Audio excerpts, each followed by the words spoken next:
Entre tantas cosas que han pasado en los últimos años en la Iglesia, una de ellas ha sido la poquísima formación que tiene en general el pueblo de Dios.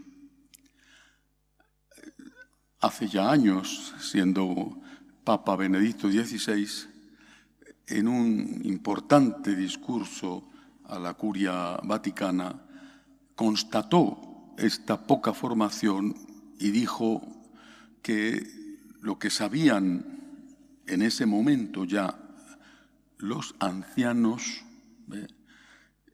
era menos que lo que sabían antes los niños. Décadas sin una catequesis seria, completa. Esto ha tenido muchas consecuencias.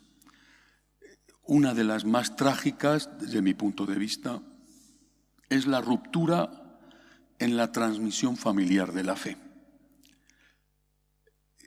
Una fe que se adquiría en casa de forma natural.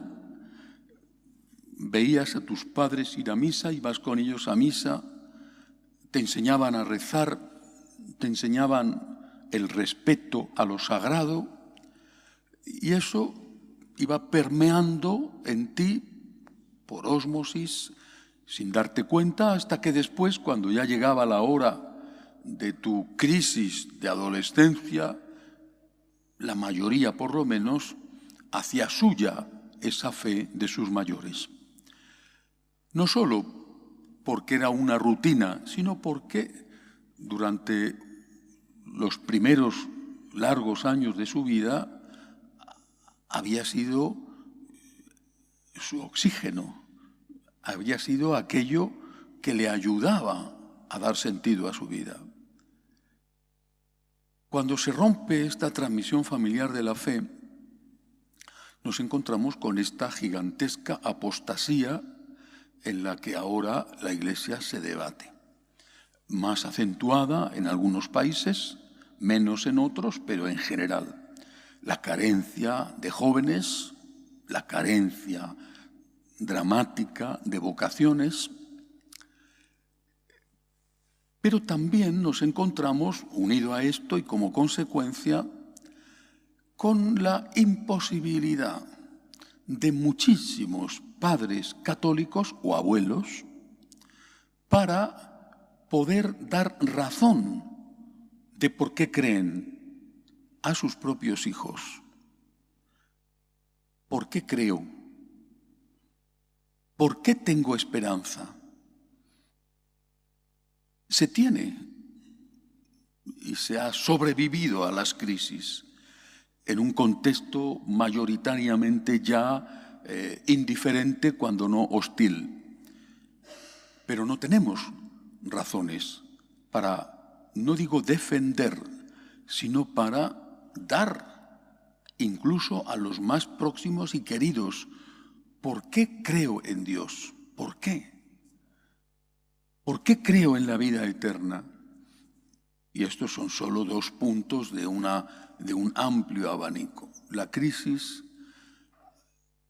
crisis postconciliar ha traído este desastre, y una de sus características es la falta de formación.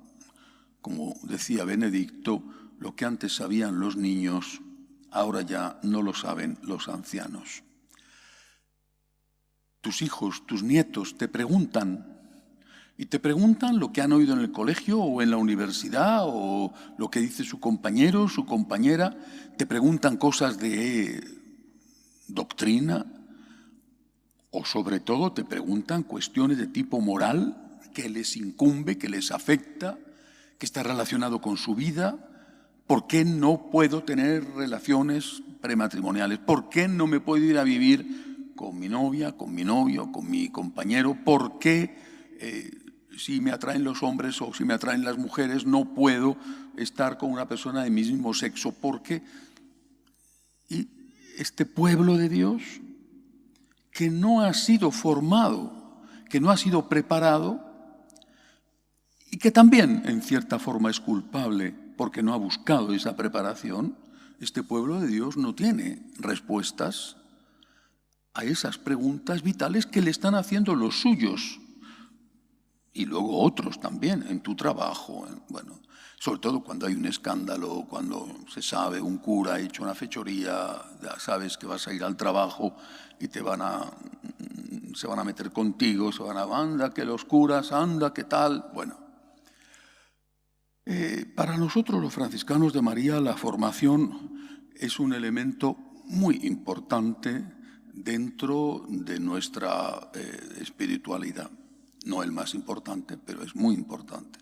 Si la raíz es el agradecimiento, la formación es algo que experimentamos como necesario para poder dar razón de nuestra fe, amar a Dios, no entrar en crisis de fe y ayudar a otros a que amen a Dios y a que no entren en crisis de fe. Tenemos ya 11 cursos de formación en la fe, 11 con 52 temas cada curso. Imaginaos lo que eso representa, el trabajo que representa. Pero ahora quiero dedicar las meditaciones de este curso a ese tema. Ahora me parece imprescindible centrarnos en un aspecto de la formación que de todos quizás sea el más olvidado y desprestigiado. Antes eso se llamaba apologética. La apologética, si tuviéramos que buscar una acepción en el diccionario, seguramente la primera que aparecería es defensa de la fe, pero no solamente de la fe. Estoy haciendo apologética de algo, estoy defendiendo algo o ensalzando algo. ¿Por qué cayó en desuso y fue incluso visto de forma peyorativa la apologética en estos años largos del posconcilio? Porque nos parecía que intentar convencer a alguien era algo que se salía de lo que el posconcilio pedía, era proselitismo. Bueno, tú deja que la gente por sí misma descubra, tú no tienes por qué intentar convencer. Y repito, se vio como algo de mal gusto y se abandonó. Llevamos décadas de esto que os digo, se abandonó lo que antes era una asignatura importante en la formación de los seminaristas. Ya no se estudia la apologética, no se estudia y no se transmite, por lo tanto, no estamos preparados. Los sacerdotes no han recibido una preparación de defensa de su fe. Repito, porque se consideró que era algo de mal gusto, que la fe tenía que transmitirse por sí misma, casi por ciencia infusa.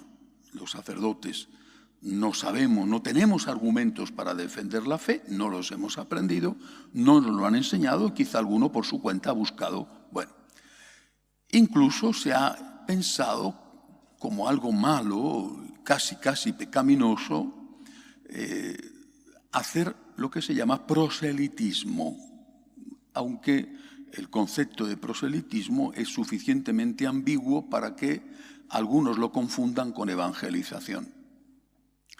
Desde mi punto de vista, la apologética es una parte esencial de la evangelización, en tanto que evangelizar es proclamar la buena noticia de que Dios existe, Dios es amor, Dios ha muerto por ti y hay vida eterna que nos la ha regalado Jesucristo con su sangre derramada. Esto es evangelizar. Evangelizar es proclamar. Pero cuando tú proclamas, te vas a encontrar con personas alejadas, hostiles, con personas que no están alejadas, que tienen algo de fe, pero que no practican y que te van a argumentar contra la Iglesia o contra el propio Jesucristo lo que oyen en la calle. Personas que están más dentro, pero que tienen sus propias dudas por sus situaciones personales. Entonces tú, que vas a evangelizar y vas a proclamar la buena noticia de la resurrección de Cristo, tú tienes también que tener unos argumentos para decirle a esa persona alejada, menos alejada o incluso próxima, tienes que tener argumentos para decirle, mira, esta situación no está reñido con el amor de Dios. Esto tiene una explicación. Cuando pienso en la apologética, pienso en la Santísima Virgen con San José huyendo a Egipto en mitad de la noche, después de que el ángel sacara a San José de la cama y le dijera, Herodes busca al niño para matarle, márchate enseguida a Egipto. Aquello no debió de durar ni media hora, en lo que tardó la Santísima Virgen en preparar lo mínimo y salir corriendo, porque no sabían cuándo iban a llegar los soldados, y al alba o 2 días más tarde, y tenían que poner tierra por medio. Para mí la apologética está unida a la evangelización, es un acto de amor a Jesús y es un acto de amor que hizo la Santísima Virgen salvando al niño. Es decir, hay momentos en que hay que defender a Jesús, hay que defenderle. Hay que defenderle como hizo la Virgen, sin violencia, sin ser agresivos. Hay que defenderle con razones, con argumentos, pero hay que defenderle. Y estamos en un momento en que tanto desde fuera de la Iglesia como desde dentro de la propia Iglesia, Jesús necesita ser defendido. Por eso pienso en la Virgen y en San José llevándose el niño a Egipto. Jesús necesita ser defendido. Jesús necesita ser defendido en la conciencia de esas personas que tienen dudas, y si no les das tú un argumento, esas dudas le van a alejar de Cristo. Jesús necesita ser defendido de aquellos que atacan a Jesucristo y a la Iglesia, pero es que también Jesús necesita ser defendido dentro de la propia Iglesia. Por ejemplo, necesita ser defendido insistiendo en la presencia real del Señor en la Eucaristía y en que no se puede comulgar sin estar en gracia de Dios, que es uno de los grandes debates, increíblemente, que hay en este momento en la Iglesia.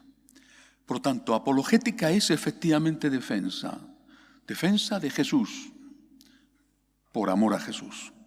Es por amor a Jesús que yo quiero defender a Jesús. Lo mismo que San José y la Virgen se llevan al niño a Egipto por amor a Jesús, nosotros, por amor a Jesús, queremos defender a Jesús, y lo mismo que ellos, sin agresividad, sin violencia, pero sí con valentía, con franqueza, con argumentos, y sin salirnos nunca del modelo de amor que nos ha enseñado el Señor. Y de esta manera nosotros contribuimos a la evangelización, dando razones de nuestra fe y de nuestra esperanza.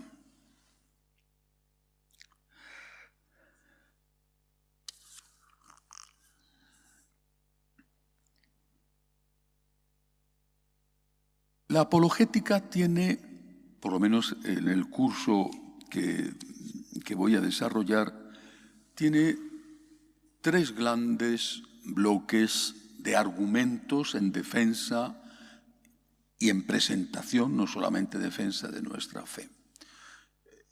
El primero, quizá que pueda resultar menos interesante, pero es la base.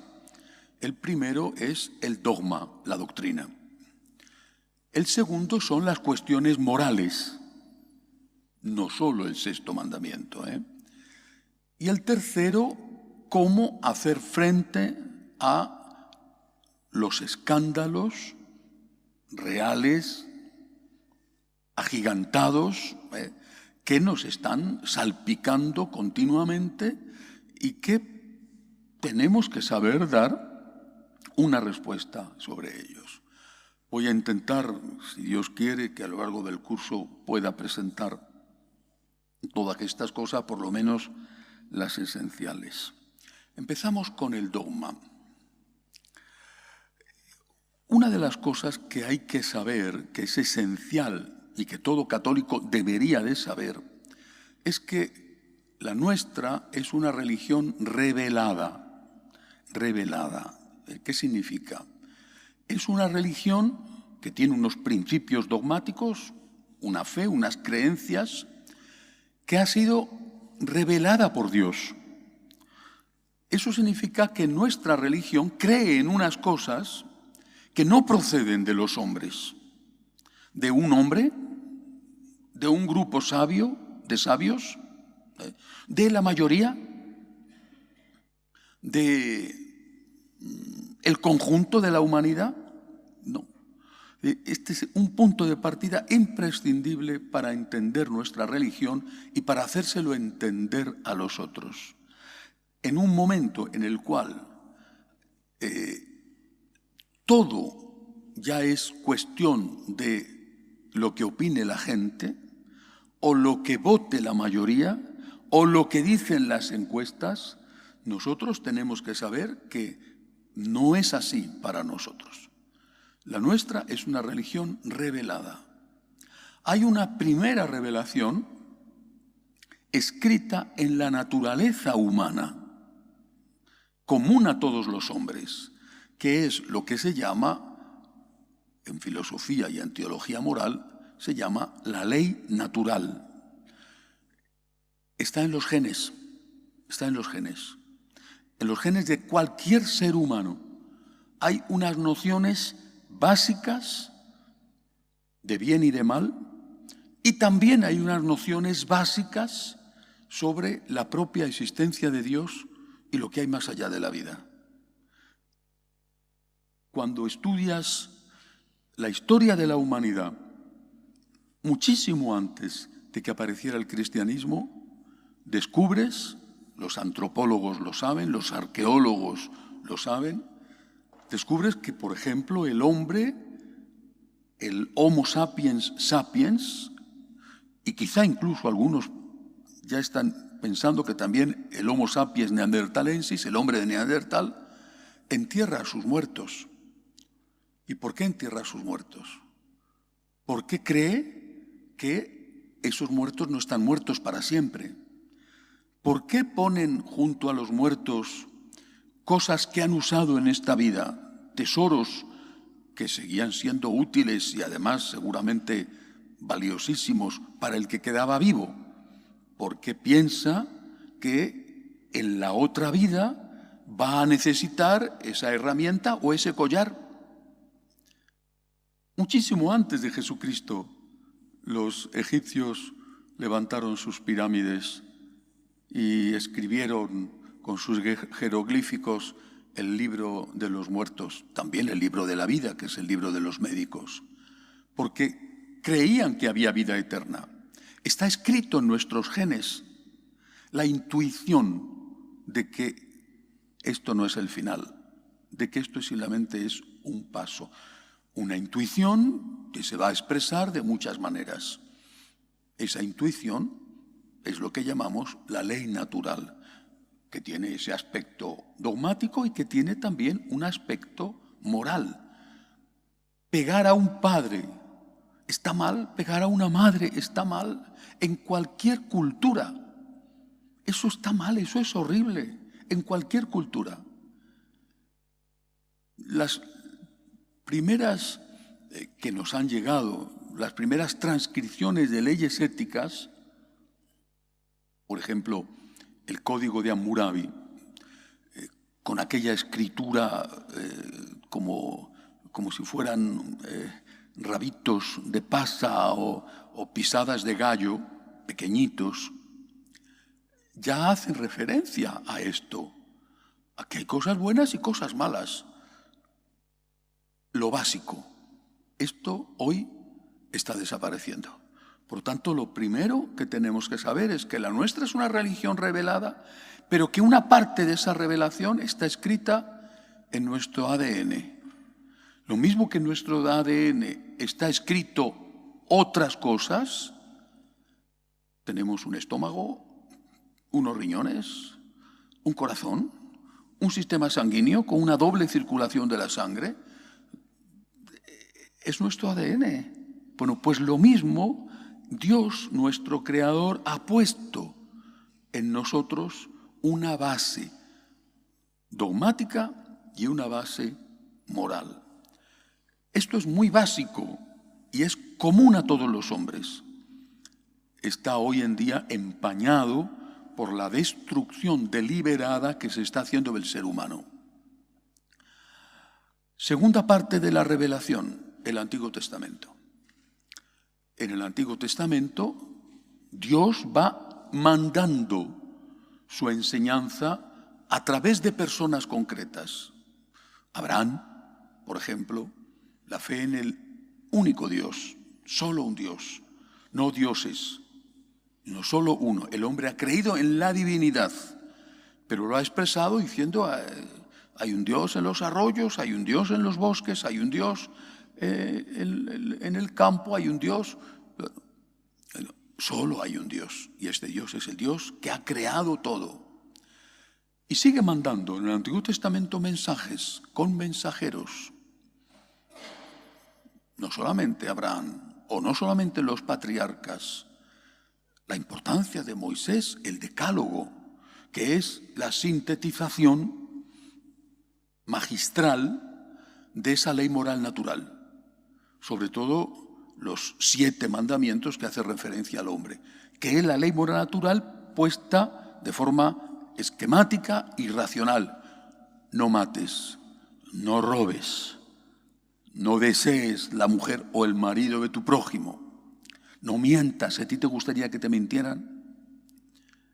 Sigue mandando mensajeros, los profetas, por ejemplo. Tercera parte de la revelación. Nuestro Señor Jesucristo, Dios verdadero de Dios verdadero, Hijo único de Dios, que se hace hombre y que lleva a la plenitud y cierra la revelación. Y a partir de ahí todo es consecuencia, lo que llamamos la tradición, que es revelación en tanto en cuanto la tradición es la comprensión que el hombre hace del misterio revelado por Dios. Por eso se dice que la tradición está viva, porque nunca terminaremos por comprender perfectamente el misterio revelado por Dios. La tradición está viva y evoluciona. ¿Por qué? Porque hay cosas nuevas. ¿Acaso en la época de mis abuelos se sabía cómo debía comportarse el hombre con el tema de la inseminación artificial, manipulación de embriones, la clonación? Y antes se sabía qué respuesta ética había que dar al uso de la energía atómica. Y hasta hace poco, ¿alguien se había planteado alguna vez el tema, desde el punto de vista ético, el tema de la transexualidad? La tradición viva afronta las nuevas cuestiones y da respuestas a esas cuestiones. Por eso se dice que la tradición evoluciona. Lo que nunca hace la tradición es retroceder. Avanza, pero no retrocede. Es decir, hay coherencia. Ante una nueva cuestión nos fijamos. Ley natural, Sagrada Escritura, Antiguo, Nuevo Testamento, tradición anterior. En función de eso, ¿qué respuesta damos a esta nueva cuestión? Por eso la tradición avanza, pero nunca retrocede. Es decir, si ayer la Iglesia decía el aborto está mal, no podrá decir nunca el aborto está bien. Si ayer la Iglesia decía, basándose en el Génesis, por ejemplo, Dios los creó hombre y mujer, no podrá decir nunca, Dios te ha creado de tal forma que tú puedas decidir por ti mismo en cada momento si eres hombre, si eres mujer o si eres otra cosa. No hace muchos días me mandaron una fotografía de una concentración en Alemania de personas humanas, pero que se habían manifestado diciendo que ellos eran perros y que querían ser tratados como perros. Es posible que tal y como vayan las cosas, a dónde podemos llegar, tenga más derecho un perro que un ser humano, sobre todo un perro no nacido, en el vientre de la mamá perra, con respecto a un bebé no nacido en el vientre de una mujer. Pero la Iglesia, ante los nuevos problemas, lo que hace es dar una respuesta clarificadora, pero nunca retroceder. Avanza, basándose en lo anterior, y da una respuesta, pero nunca retrocede. Este es un principio fundamental de apologética, que tenemos que ser capaces de usar con los de fuera de la Iglesia y con los de dentro de la Iglesia. La mía es una religión revelada. Ni lo oculto ni me avergüenzo. La tuya, yo no tengo religión. Entonces, ¿tú en qué crees? ¿En qué crees? ¿En lo que te dice la manipulación de la televisión o de los famosos? ¿Vas cambiando tus principios de todo tipo en función de las circunstancias o del lavado de cerebro externo? Yo tengo la misma fe que tuvieron mis padres, mis abuelos, y tengo la misma fe hoy que tenía cuando tenía 18 años. Creo en las mismas cosas e intento vivir coherentemente con eso en lo que creo, mientras que tú eres una veleta que se mueve allí donde sopla el viento. Y esta fe va a adaptarse a las nuevas realidades, pero nunca traicionando lo anterior, avanzando, nunca retrocediendo. Si una cosa fue dicha como verdadera, no puede ser mañana falsa. Si una cosa fue dicha como buena, no puede ser mañana mala, y al revés. Avanzamos, pero no retrocedemos. Esto es básico para entender cuáles son nuestras raíces. Ley natural, revelación y tradición. Esta es nuestra base, esos son nuestros cimientos. Y desde ahí podemos empezar a argumentar. Por ejemplo, primera cosa, la existencia de Dios. ¿Se puede demostrar la existencia de Dios? ¿Por qué no hacemos la pregunta al revés? ¿Se puede demostrar la no existencia de Dios? Aquel que niega la existencia de Dios está haciendo una afirmación. Su negación es una afirmación. Afirmo que Dios no existe. ¿Lo puedes demostrar? ¿Alguien ha visto alguna vez al no Dios? ¿Lo ha fotografiado? Si crees solamente en aquello que se puede demostrar, porque dices que tu mente es científica y que no crees más que lo que puedes demostrar, ¿puedes demostrar la no existencia de Dios? ¿Puedo yo demostrar que Dios sí existe? Cualquier católico tendría que saber manejar estos argumentos. Por ejemplo, ya os he hablado de ello. ¿No es algo importante a favor de la existencia de Dios el hecho de que los hombres desde su origen hayan creído en esa existencia?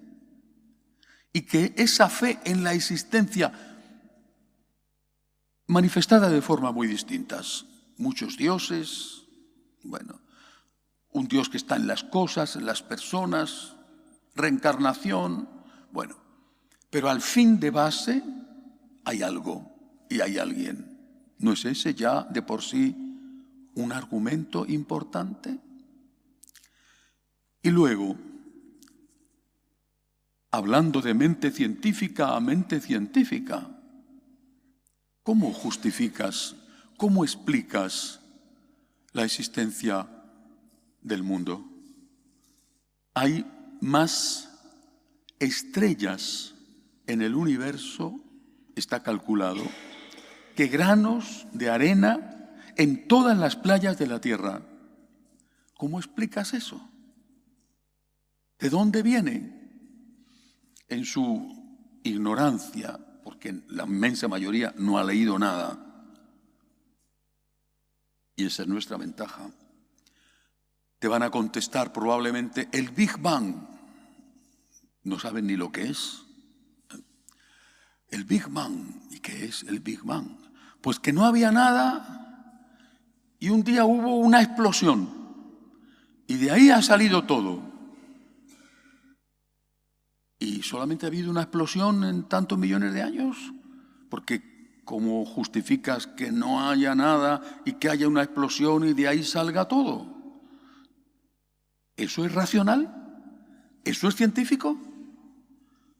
Tú estás haciendo un acto de fe en que de la nada sale todo de golpe y de repente. El Big Bang es una teoría, una hipótesis de trabajo de los físicos, de algunos físicos, que dice cómo se ha expandido el universo, no cómo se ha creado el universo. Porque los físicos, los astrónomos, no pueden demostrar cómo se crea de la nada algo. ¿Hay algo?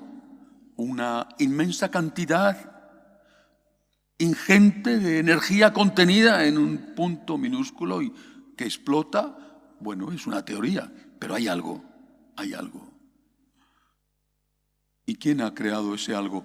Esto ya lo desarrolla Santo Tomás de Aquino en el siglo XIV, en las décadas del 1300 en las que él vivió. Ya entonces Santo Tomás habla de las 5 vías para demostrar la existencia de Dios, y una de ellas era precisamente esta. Otra, por ejemplo, el orden en el universo. ¿Cómo es posible que esto esté funcionando como una extraordinaria maquinaria de relojería y que tires una cosa y sea atraída por la masa más pesada, que es lo que llamamos ley de la gravedad?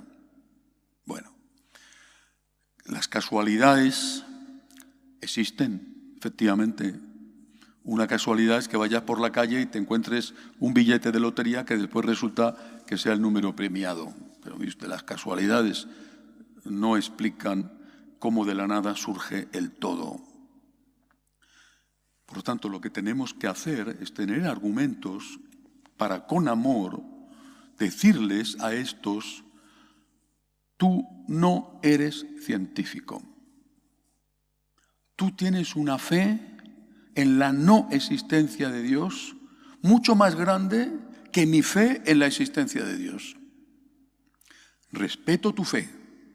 Tienes fe en que Dios no existe. Respeto tu fe. La respeto. Pero que te conste que tienes fe. Tienes fe en que no hay nada. Pero tienes fe. Eres un creyente. Un creyente en algo negativo. No hay nada. Yo soy un creyente en algo positivo. Y ahí es donde tenemos que entrar para hablar de las consecuencias de la fe. Tú, creyente en la nada, creyente en la casualidad, creyente en el no Dios, totalmente anticientífico, ¿dónde están las pruebas? Tú te encuentras solo en la vida y te encuentras inevitablemente muy fácilmente manipulable, porque eres alguien que está solo. Y tú te encuentras solo en los momentos malos, aunque estés rodeado de gente que te quiere, en los momentos buenos, y te encuentras solo en el momento tremendo de la muerte de tus seres queridos. y de ti mismo cuando te llegue la hora. Yo, en cambio, con mi fe, que es una fe positiva, creo en alguien, tú crees, tienes tanta o mayor fe que yo, eres creyente tú también, tú creyente en el no Dios, pagas las consecuencias de tu fe, la soledad, la vulnerabilidad. Y yo recibo las consecuencias de mi fe. Nunca estoy solo, nunca, nunca. Aunque, dice la Biblia, aunque tu padre y tu madre te abandonen, yo no te abandonaré, dice el Señor. Lo hemos experimentado infinidad de veces. Recientemente con el COVID, ¿cuántas personas estaban aisladas esperando la muerte?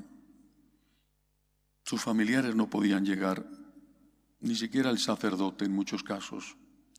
¿Cuántos han muerto en esa situación? ¿Y cuántos en algún momento han logrado vencer el virus y han salido adelante? Y han contado, los que han sobrevivido, cómo su fe les ha sostenido y cómo incluso en algunos casos han visto a Dios y han visto a su lado a la Virgen que les decía, sigue luchando. La fe, que es fe, porque ellos no pueden demostrar con una fotografía que Dios no existe y nosotros no tenemos una fotografía que demuestre que Dios sí existe, pero la fe a nosotros nos sostiene en la lucha de cada día, en lo malo, pero también en lo bueno, porque evita que nos emborrachemos con el éxito. Pero no solamente nos sostiene en la vida, la fe nos sostiene para no dejarnos influir por un ambiente cada vez más permisivo y cada vez más inhumano. No sé si seguís habitualmente la prensa, pero es algo pavoroso. Yo leo la prensa española y la prensa italiana, no toda, algunas cosas.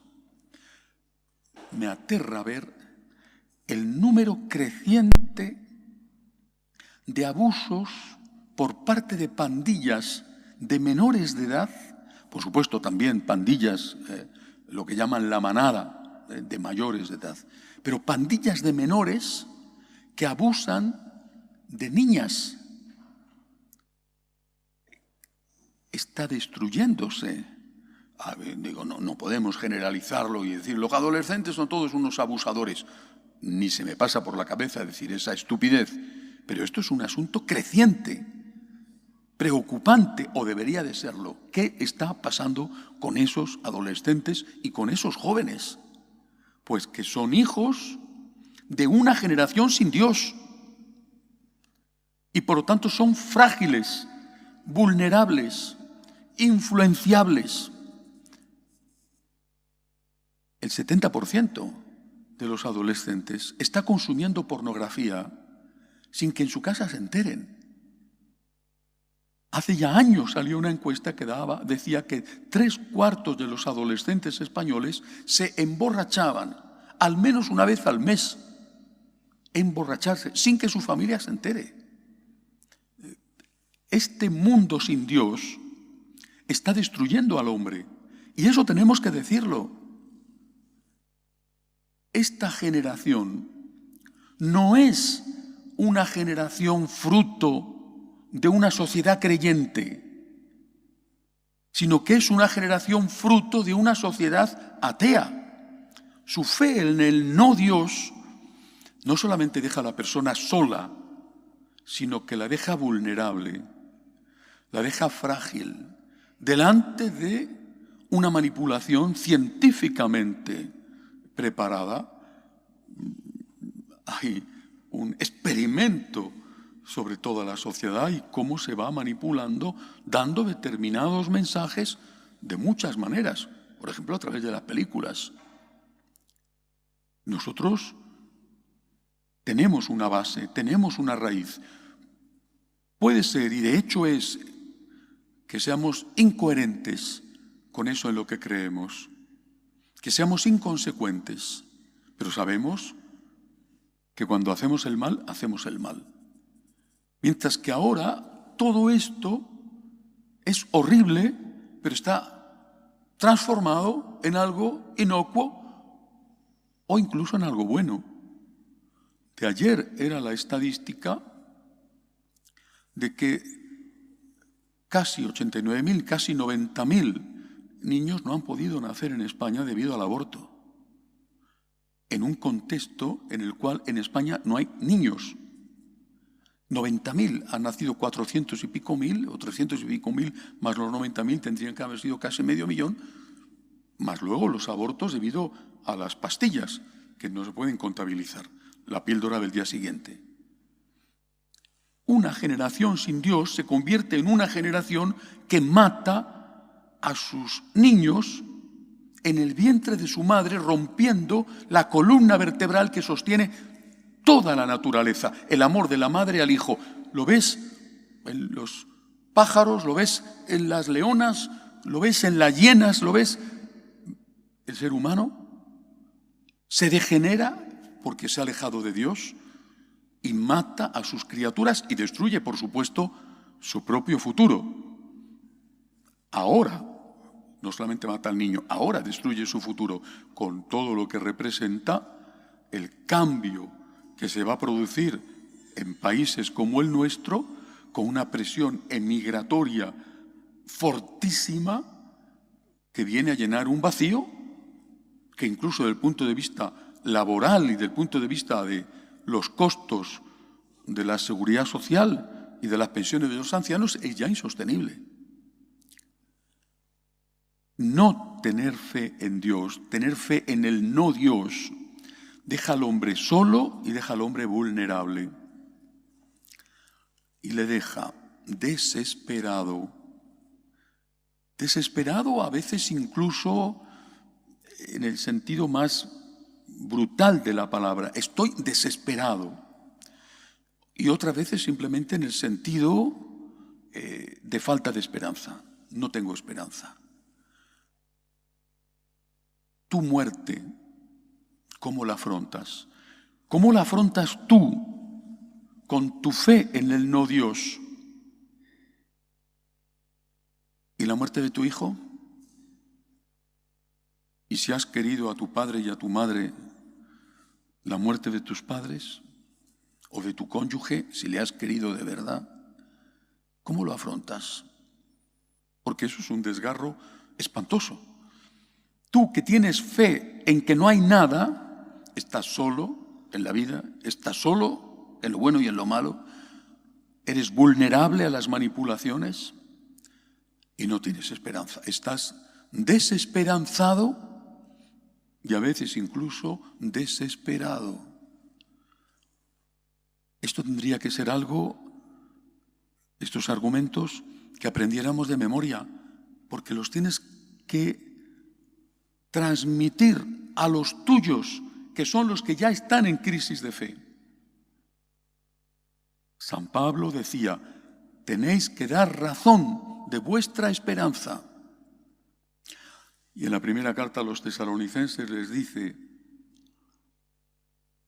no queremos que ignoréis la suerte de los difuntos, para que no os aflijáis como los hombres sin esperanza. No dice para que no os aflijáis, porque ¿quién no se aflige cuando se ha muerto alguien a quien quieres mucho? Para que no os aflijáis como los hombres sin esperanza. Y hablaba a los cristianos que vivían en una sociedad creyente. Los paganos eran creyentes en muchos dioses, eran creyentes, pero no creían en la vida eterna. ¿Qué es lo que tenemos que saber para transmitir la fe, para evangelizar y para defenderla en este primer punto de la existencia de Dios? Tenemos que saber decir que la fe la tenemos todos. Y tenéis que decírselo al que viene presumiendo de que él no tiene fe. Tú tienes fe. y tienes una fe mayor que la mía. Eres un creyente más grande que yo, porque tú crees en algo absurdo y yo creo en algo posible. Tú crees en algo absurdo, que todo procede de la nada. Esto es absurdo, científicamente es absurdo. Yo creo en algo posible, que alguien ha creado esto y que ese alguien, al cual llamo Dios, está por encima de esto. Es fruto de sus manos. Además, eres poco inteligente. No solamente tienes una fe absurda, irracional, sino que eres poco inteligente, porque tu fe te hace daño. Tu fe en la nada te hace daño. Te hace daño porque te hace estar solo, te hace daño porque te hace vulnerable y te hace daño porque te vuelve una persona desesperanzada, una persona a veces incluso desesperada. Termino. ¿Qué pasará el día de nuestra muerte? ¿Qué pasará? Recientemente leía cómo fueron las últimas horas del Padre Pío, San Pío de Pietrelcina, escritas por el religioso capuchino que le acompañaba. Morir diciendo, Dios mío, significa morir sabiendo que hay algo más. Las angustias de la muerte, la falta de respiración, salvo que te dé un ataque al corazón y que sea un dolor violentísimo, fulgurante, las angustias de la muerte las sentimos todos. El creyente y el no creyente. Pero no es lo mismo morir como murió Santa Teresa diciendo, por fin, ella que había escrito, muero porque no muero.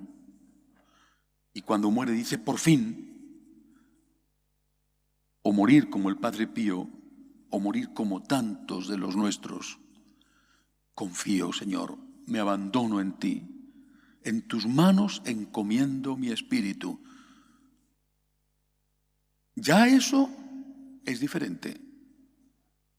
Ya eso es un alivio para el que está en ese trance. ¿Y qué hay después? Solo hay dos opciones, solo hay dos posibilidades. ¿Hay algo o no hay nada? No hay más que esas dos posibilidades. ¿Hay algo o no hay nada? Y tenéis que saberlo y decirlo. Solo hay dos posibilidades. ¿Hay algo o no hay nada?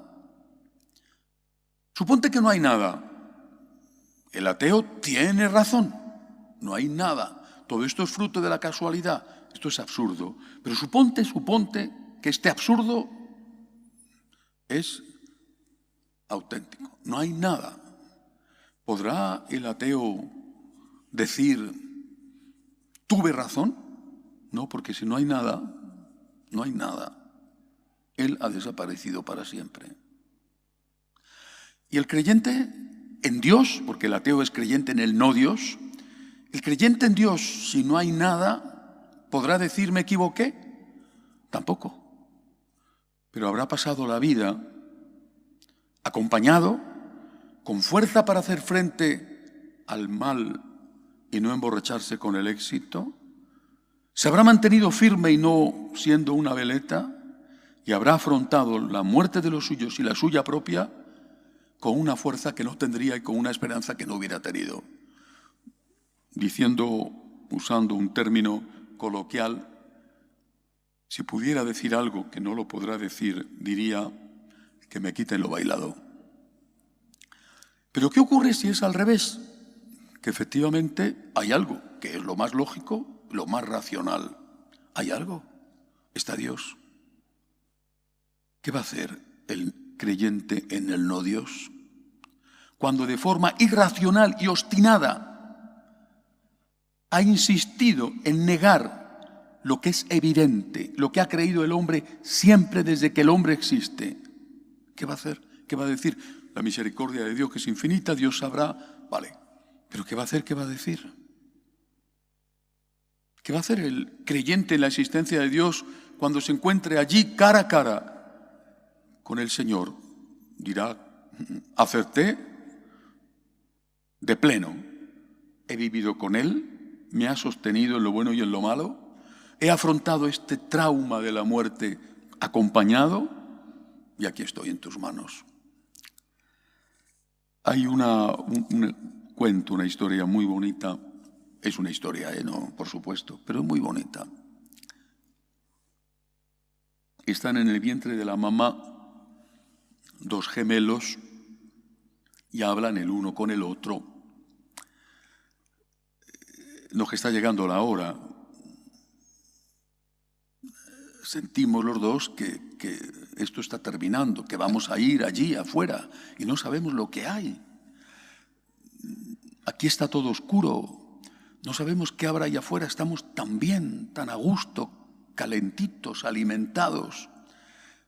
Tengo miedo a salir, ¿qué habrá? Nunca ha venido nadie de fuera a decirnos lo que había, ¿qué habrá? Y le dice uno al otro, a ti te toca 2 minutos antes que a mí, sale, si hay algo avísame. Sale el primero y el otro, espera, no vuelve nadie. Voy a morir, no hay nada, mi hermanito no ha vuelto, no hay nada, voy a morir. Así que sale el segundo y se pone a llorar. Y cuando puede abrir los ojos se encuentra con la cara de su mamá. Esta es nuestra experiencia.